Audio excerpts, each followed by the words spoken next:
Hello again, everyone. This is Jim here. Welcome back to the channel. Today I thought I would make a video.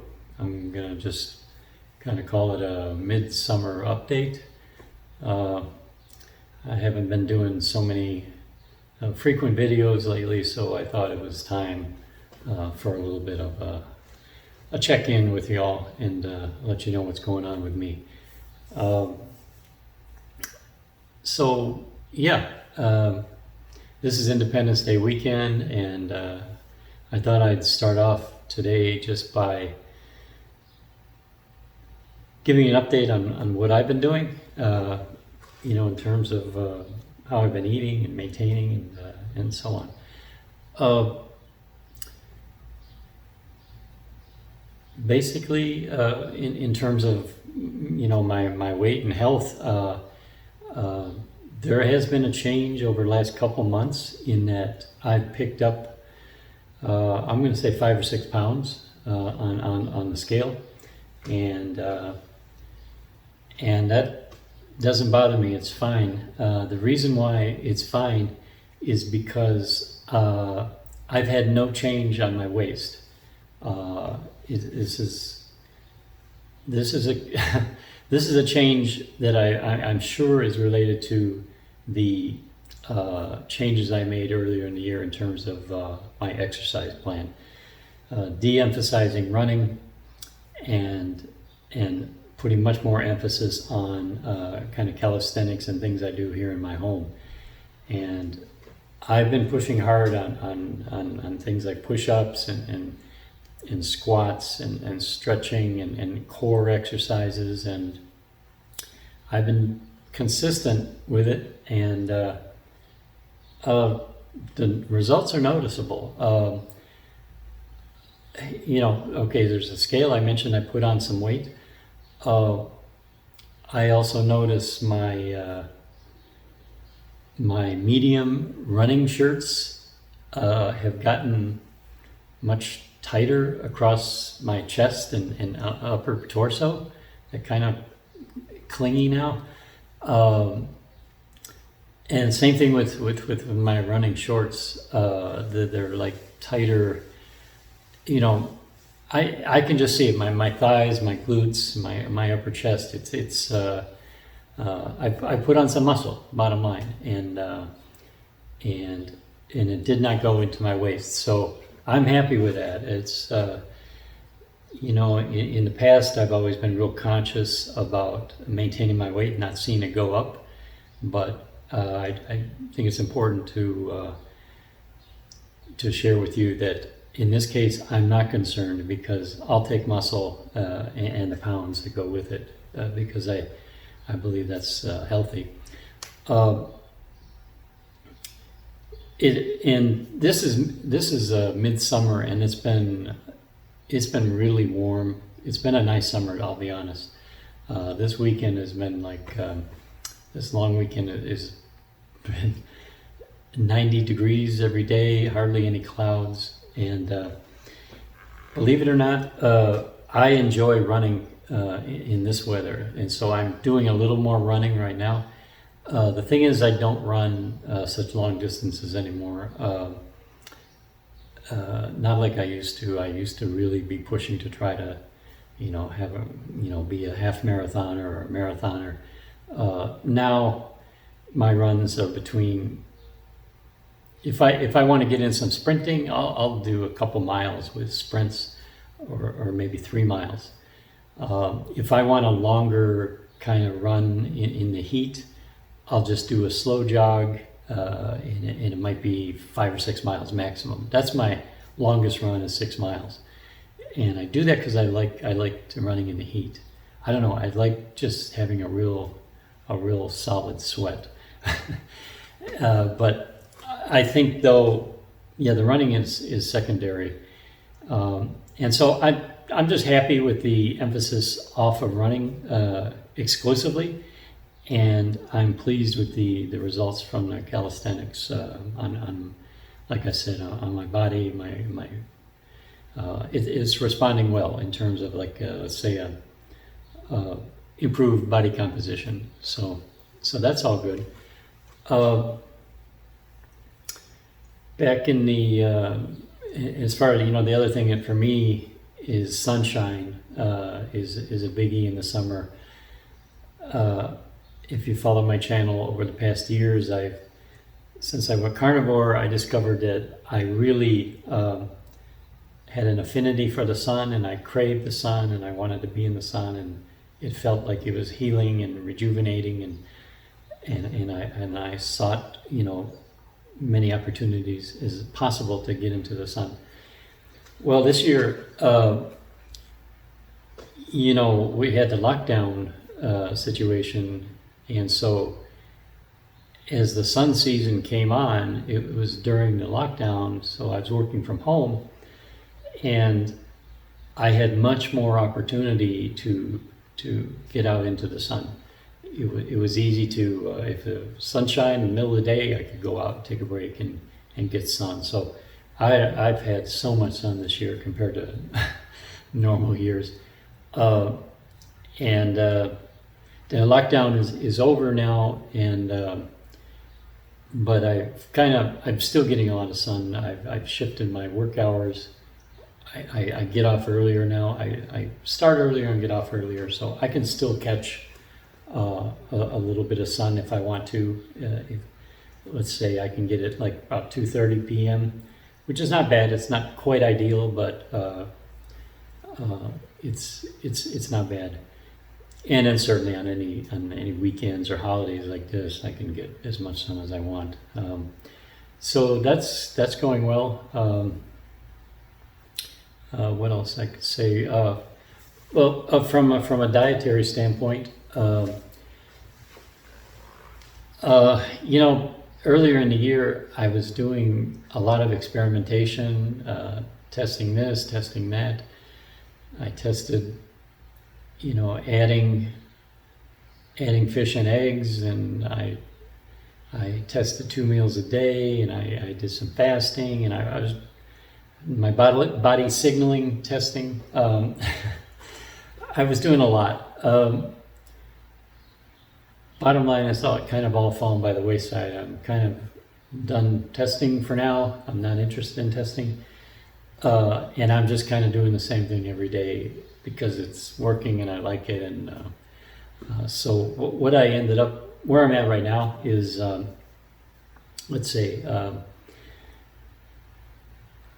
I'm still with 1 meal a day. Okay, I tried the 2 meals that didn't work at all. So I do the 1 meal a day because that's the best for me. And in terms of meat, okay, meat is still, I'm not 100% carnivore, but I'm pretty close. And I call it a meat-centric diet. So meat is the number one priority for me. And with that said, as time goes on, I've become more and more focused on beef only. I mean, I used to do a lot of pork or lamb, occasionally chicken thighs, but that is really, I've gotten out of that habit. And it's pretty much beef, I'm going to say 90% of the time. There's just nothing compares. There's just something missing. Pork is it can be tasty, but it also comes with some issues. Sometimes the fat doesn't quite agree with me. I used to eat bacon, probably once a week at minimum. I can't remember the last time I had bacon. It's just not part of my routine anymore. Bacon is great. It's salty. It's tasty, but it's to me, it's like the candy of meat. I mean, it's great, but it doesn't. I want to fill up when I'm eating, and fill. I could eat endless amount of bacon and not be filled up, but I would pay a penalty because something about the fat, disagrees. So nothing compares to beef, and so I'm just going with it. I eat beef, and I was on the body signal test. I was doing lean meat only. Remember, I did the lean test. Now I'm back to kind of just, it's a mixture. I got the lean cuts and the fatty cuts. For example, yesterday was July 4th. I celebrated with two ribeyes, two good-sized ribeyes. Normally I don't have two ribeyes, but yeah, I had 2 ribeyes and 3 fried eggs. That was my Independence Day dinner, and yeah, it was good. But yeah, I mix it up. I'm not all ribeyes, but yeah, I got sirloin and round, and I mix it up, to be honest. But beef, mainly beef. And as far as my cooking method now, I've talked about my sous vide many times. Sous vide is cooking, in a sealed freezer bag in water at a controlled temperature. I'm doing that now almost exclusively because I run my sous vide every day. It's easy, you put the water in, put the bag in, and press the button, and you walk away. That's it. And when you're ready to eat, you open the bag, and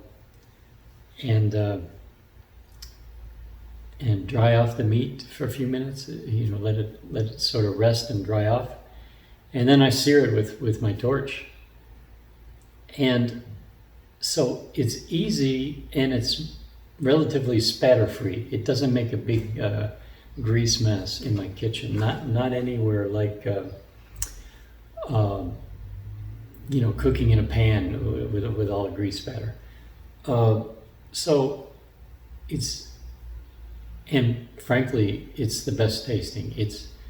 Nothing gets the meat done in a uniform, consistent way like the sous vide. I mean, it's just perfect, other than the sear when it comes out of the water bath. Then you put on the sear that you want, and I like a good sear. So I torch it up pretty good. But the thing is, that torch layer is minimal, and then you cut into it, and it's perfect on this top to bottom. Whereas if I'm trying to sear in a pan and I try to get that real hot sear, it goes much deeper, and I end up with there's a big variation in the doneness. So anyway, I should represent the sous vide product because I like it, and I'm using it every day. So sous vide meat, sous vide beef mostly. It's not that I never have pork. I do sometimes.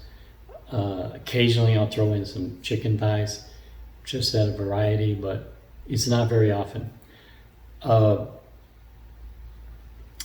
I did add, as you recall, I did the test I added eggs and fish as one of my tests, and I kind of let the fish fall by the wayside. I'm not doing that as much anymore, maybe once a week.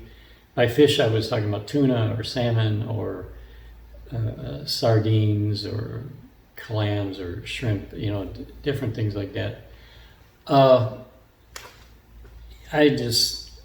I don't know. I kind of dropped the fish, and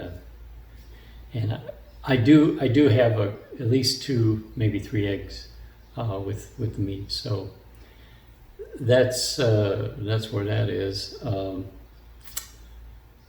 I cook. I use butter. Butter. I put butter on the seared meat. I put like a pat of butter on it. Let it melt in it. It's very tasty. I get good grass-fed butter like Kerrygold or butter from Wisconsin, grass-fed always. So butter's the only oil I use in all my cooking. It's just butter. Butter's also a snack. I'll eat it with pork rinds. I still eat pork rinds almost every day. I'll have some, and typically I'll put some butter on them. And I still daily having some berries. I have like 6 to 10 berries with a little bit of Greek yogurt. I'm saying maybe like a cup of yogurt and 6 to 10 berries, so it's not too much. It's kind of for variety, and I'm looking at this as kind of a seasonal thing. I think maybe when the summer ends, that will fall off, and I'll bring that back maybe next year. It's kind of not something that's going to be a year-round thing with the eating berries and yogurt, but I'm doing it right now. But like I said, that will probably end here at some point.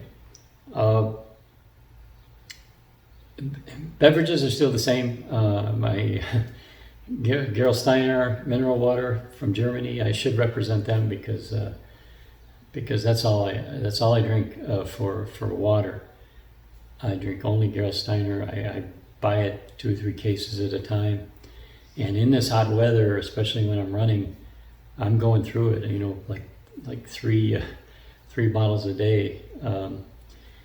And I have a coffee. I have 2 coffees a day, sometimes 3.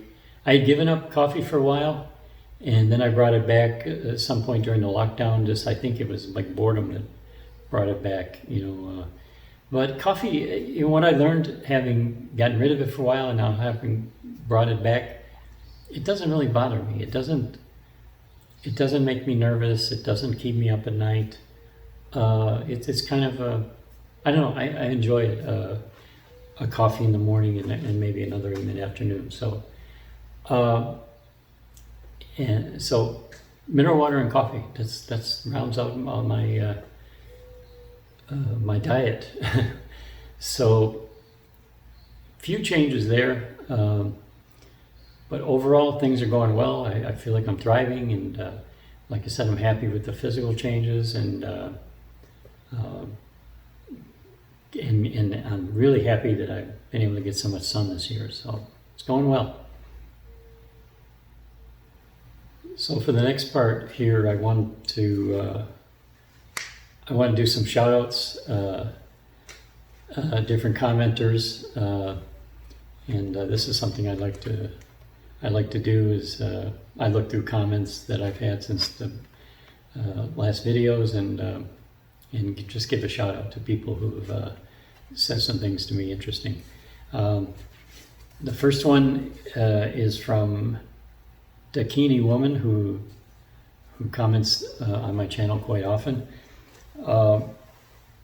She says, "Hi Jim, I followed your link and watched Sarah's interview with you. I just treasure both of you. One of these days I'm going to tell you that I reached my goal, still on the way, but I'm doing it because of people like you two. Also, finally ordered a sous vide setup, as I saw your videos a while back on how much you enjoy using yours. Now I can't wait to get it, and even though I'm a bit wary of using the torch, I ordered one of those also.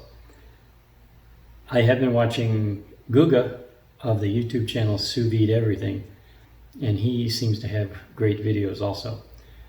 I think you really did the weight loss in a good way that resonates with me. Best wishes." And so thank you, Dakini Woman. And I always like it when people kind of pick up and try the things that I do. I've had people that have become carnivores based on my videos and listening to me. I think this is the first time that somebody has been carnivore and got the sous vide and the torch and going the whole 9 yards there. So I hope to hear back from you, Dakini Woman, as far as how that's working for you, how you liked it, and if you're reaching your success. You mentioned one day you want to be able to say that you reach your goal. I want to hear that from you someday. So I appreciate the comment and keep me filled in. Yeah, I mentioned already the sous vide, and so I'm curious how your experience goes with it. For me, it's become indispensable.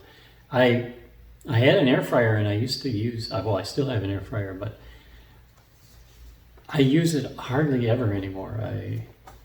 I use it if I have bacon, but as I said earlier, I'm not eating bacon now. It's not quite optimal. It doesn't work that well compared to the sous vide, so I just kind of load up the sous vide with everything. Okay, so thanks again. The next shout out is, I'm not sure how you say that, AJJA. AJJA, so it's either Asia, Asia, Asia. I'm going to say AJ. Hello, I'm a new subby. Watched a program that mentioned you. I'm trying to remember where, but they said to check out your channel. You're on YouTube, so here I am, but didn't want to start at your last video. I wanted to start at the beginning, so here I am. Subbed and clicked the bell and thumbs up. Nice to meet you. Here's a getting to know you, and congratulations. I'm 331, I assume that means pounds, wanting to get to, my doctor says 171.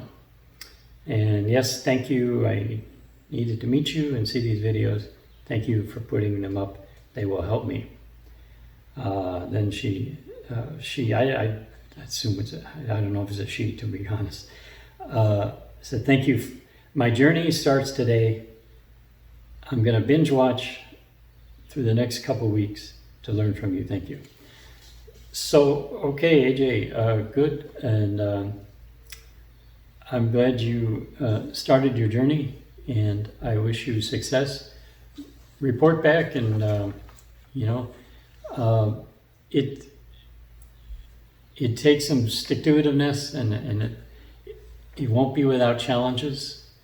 So you'll have to kind of roll with it and maybe try different things, and but you can do it. That's the whole reason I have my channel, is just to tell people that it can be done, even when you think it can't, even when you've given up, it can be done. So yeah, keep me posted, and best of luck to you. Thanks for the comment.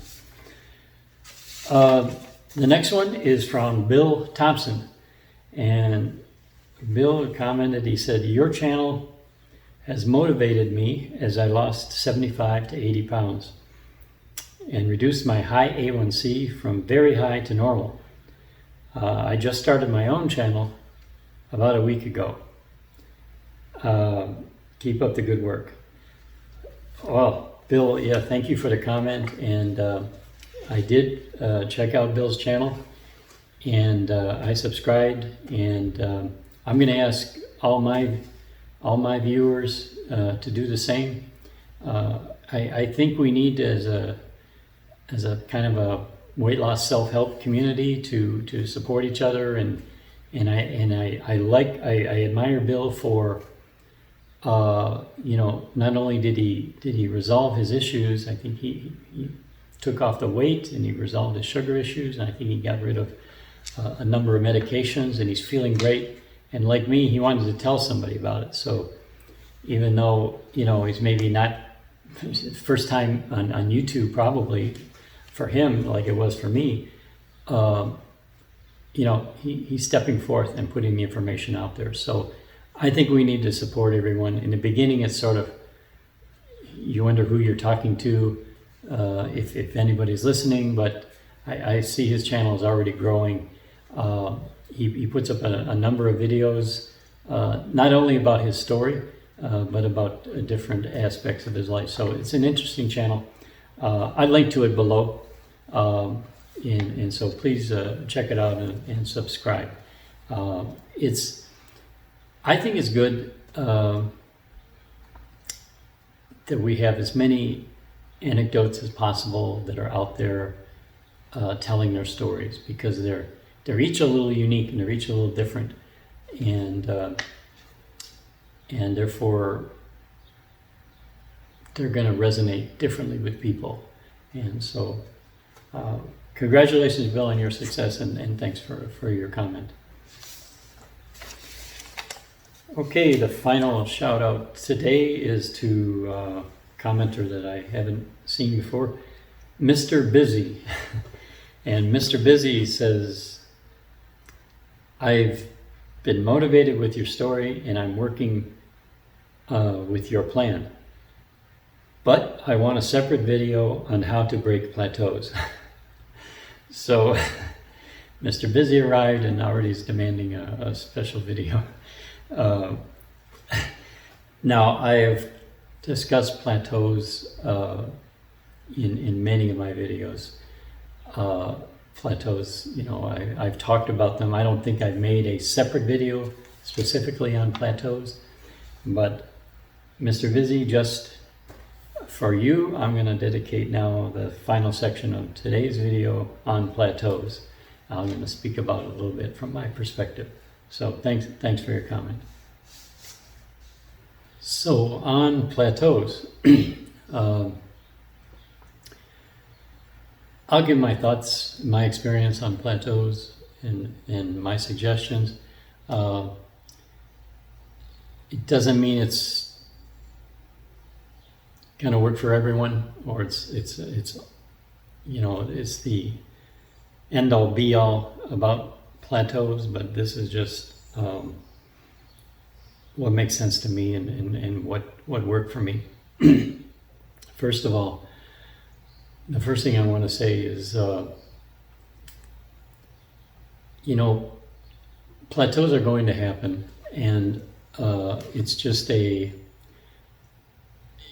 your body, the weight loss kind of goes in waves, and it'll go through a period of really consistent weight loss, and then it will slow down and start to plateau. That's what we mean by plateau. It kind of doesn't change as much. And the thing is, the first thing is to not panic. And what I would suggest is, here's how I look at it. Like, if you imagine a fraction, like the amount of weight you have to lose compared to your current body weight. In other words, if you weigh, if you're 10 pounds from your goal and you weigh 160 pounds, you only have like 5 or 6% of your body mass that you need to lose. That's one spectrum. On the other side, like when I started, I weighed 352, and I needed to lose basically half of that to get to my goal. So I was like 50, I needed to lose 50% of my, actually it was more like 52, 53% of my body weight. So if you look at those fractions, you know, on one end, a small fraction to a big fraction, like 50% or more, I think you have to kind of take that, your evaluation of how bad your plateau is based on that fraction. In other words, okay, when I started and I had to lose 50% of my body weight, if I go through the first month and I lose 10 pounds, and then I already hit a plateau that lasts for weeks, it's probably something not right, because at that point, with so much mass to lose, you shouldn't really be hitting a hard plateau at that point. That's my opinion. And so maybe if I had hit a hard plateau after a month, I would have probably needed to re-examine what I was doing. Still, I wouldn't do anything for a plateau. I would give it 2 weeks anyway. I mean, in any case. But the more weight you have to lose, the more I'd be thinking about the next step. Versus, on the other hand, if, like I said, if you have only 10 pounds to lose, you know, let's say 5% or 6% of your body mass, I think you need to be a little more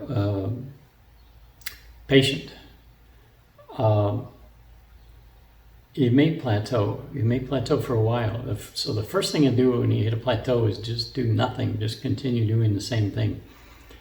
You can look at it like a temporary period of maintenance, just to see if you can maintain, which is an achievement. Assuming that you've lost weight and you've hit a plateau, okay, it's not the worst thing in the world to see if you can just maintain it and wait for it to pick up again. And like I said, especially as you're closer to the goal, the plateaus are going to be like harder and take longer to resolve. So that's the first thing, is just to have a perspective of where you're at on your journey. Give it a little time, and before you decide the next step. Now, for me, my primary plateau busting activity was fasting. I was doing, my journey saw me, I switched to 1 meal a day, and that really kicked off. I mean, I was losing weight quite rapidly when I made that change. So if you're not doing 1 meal a day, if you're eating several meals a day, you might want to look, and you've hit the plateau that seems like it's not going away,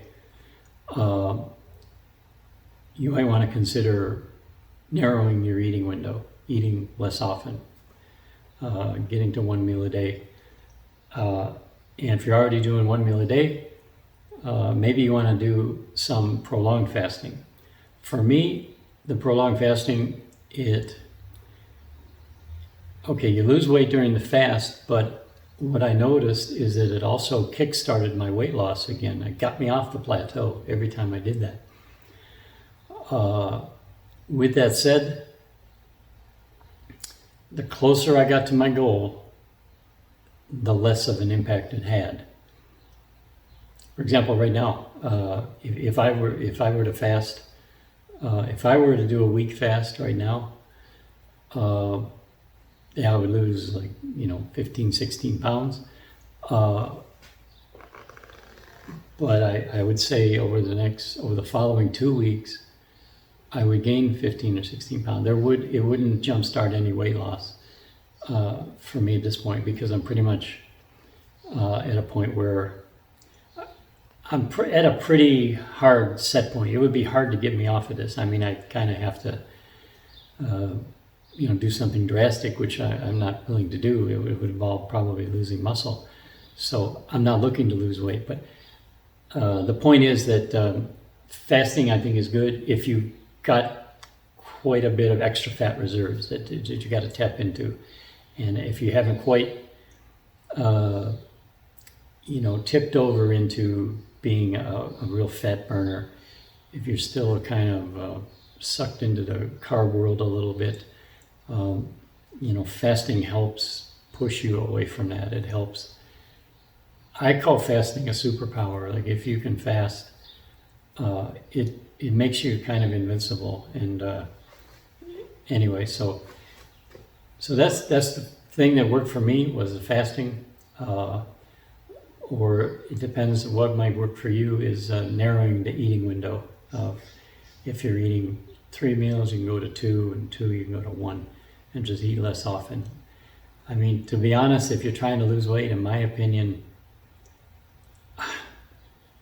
I wouldn't be eating any more than 4 hours in a day. I mean, I would be fasting 20 hours of the day, because, I hear about fasting that's like 12 hours or 16 hours. I just don't think it's that effective. I mean, I think you gotta go beyond that.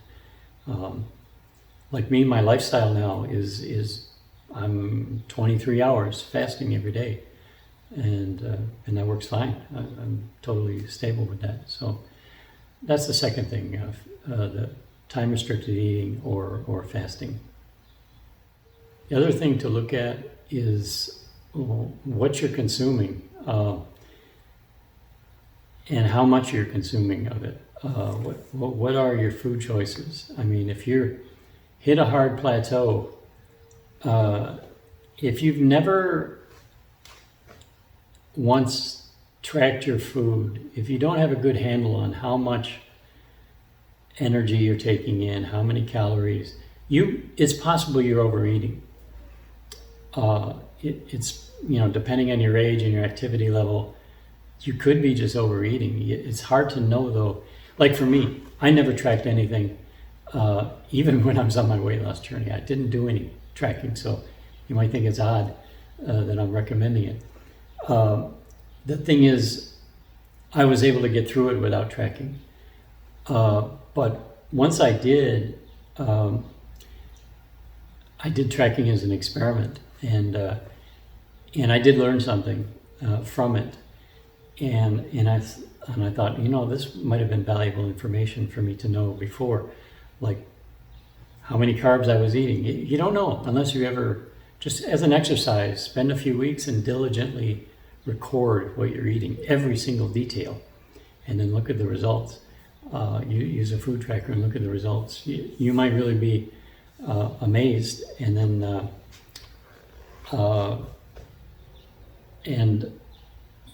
the next step would be to look at weight. If you're overeating, you might want to start looking at where you need to cut back. You might be getting too much energy. It may be just too much carbs. Carbs kind of,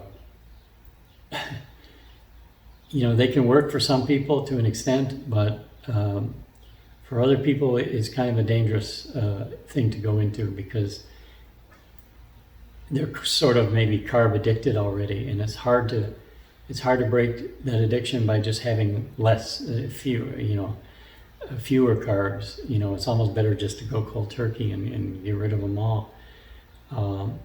But so that's another thing. Look at your food composition, the total amount of energy you're taking in, because you may need to make some adjustments there.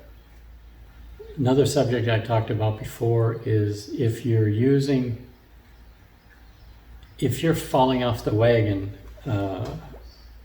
if you find yourself falling off the wagon as maybe the reason why you've hit a plateau, because you can't stay on your plan long enough, it may be because you're not consistent enough, or you're using reward days or cheat days, which I've talked about before. I'm not really a big fan of those. I think it's a good habit to break.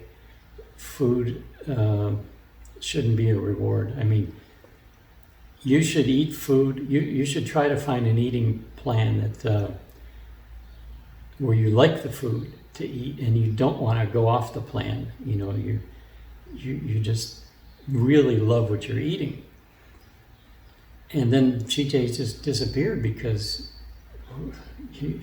there's no reason to.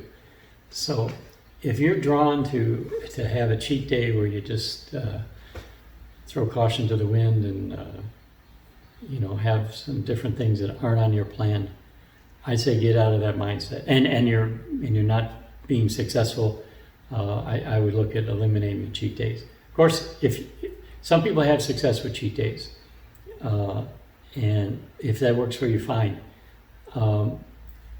I just think in the end, it catches up to you.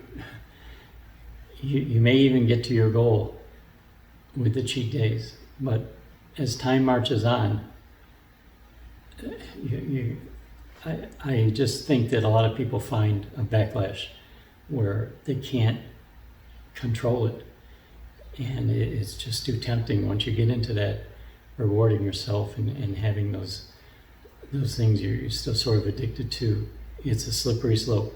So that's another idea. One thing that you might want to look at, if you are doing too much exercise, I think is counterproductive. So if you're trying to burn off the weight by extreme exercise and try to maintain a caloric deficit, I would back off on that. I did not find any success going that route. Most of my weight loss happened with was no exercise other than maybe walking. So my personal recommendation is to people to keep the exercise very light and concentrate on getting your eating under control, and make a habit out of your eating schedule and the food you're eating, and build a strong base where your eating is. Learn how to eat that first. That's what I say, and then add exercise for health and fitness from there. But for me, it was difficult to try to even imagine doing both at the same time. That never worked. I just end up frustrated. So exercise can make you hungry, and so it can be counterproductive. So don't overdo it with the exercise. That's my other recommendation. And finally, I would just say, your lifestyle enters into it. And by lifestyle, I mean like stress from not getting enough sleep or from other factors. That can cause your body to not be cooperative. So if you're not getting enough sleep, if you're under stress, it's going to be a problem. It'd be a problem to stay on your eating plan, or to focus on your eating plan. Think about those things. You have to find a zone where you can be at peace with yourself and concentrate on yourself. I say, this weight loss journey is something you have to do for yourself, because no one else is going to do it for you. So you need to be selfish and take time to be alone with your thoughts, and to be calm, and to get sleep. You have to take care of yourself. This is what I think happens to a lot of people is the stress gets in the way, and you need your body to participate with you. You're trying to drive it in one direction, but if it's stressed, it's gonna not go that way. So just look at, from the perspective of sleep and stress, and being kind of balanced and at peace, so that you can be successful. As I said many times, my motto was listen to my body. During my process, it was listen to my body. So yeah, if you're not sleeping, if you feel anxiety, then you got to do something about that as well. Well, I think that's going to do it for today. I just wanted to, like I said, an update on a few things, some shout outs, some plateau thoughts, and then, that'll do it. Like I said, another beautiful day. Don't have a lot today, just we'll do a little run, because it's going to be like 90 degrees, and I will get some sunshine, and enjoy. Thanks for all my subscribers and commenters. I get so much motivation from them, and each time I'm just happy to find different people having success, or asking questions, or starting their journey, like a couple people I mentioned today. I think, like I said with earlier Bill's channel, it's important, because for me, the anecdotes are important. I'm an anecdote, Bill's an anecdote, and there's all kinds of anecdotes out there. Success stories, you'll find them in different places. I'm drawn to those, and because they're real people kind of telling their story, what they did, and this was the result, and they're speaking in a language that is directly relatable. I get a lot more out of that than some somebody dissecting a study, that was done in some way with, a few hundred people over a 1 month period with kind of diets that I don't even understand or recognize, and with subtle differences, and it's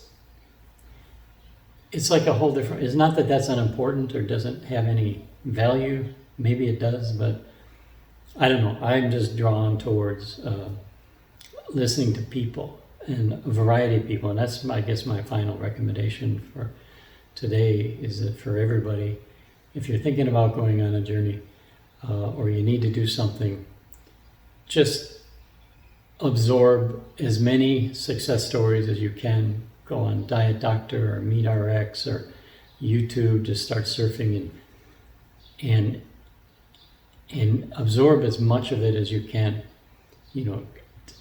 hundreds or thousands, because you'll see a whole spectrum. You'll see people doing different things, and they'll resonate differently with you. Some will resonate better than others. Like for me, when I read Dr. Fung's book, The Obesity Code, it resonated with me, 1 meal a day, and that's where I got that idea, and that's, that was the thing that kicked me off. But you might find something different. But anyway, so that's my final plug, is to say, listen to a lot of voices and kind of get a feel for what's going on, see what's common between all the success stories, and then identify what parts of them might work better for you. So with that said, I'm gonna let you go. Thanks again, and we'll see you next time. Take care, everyone.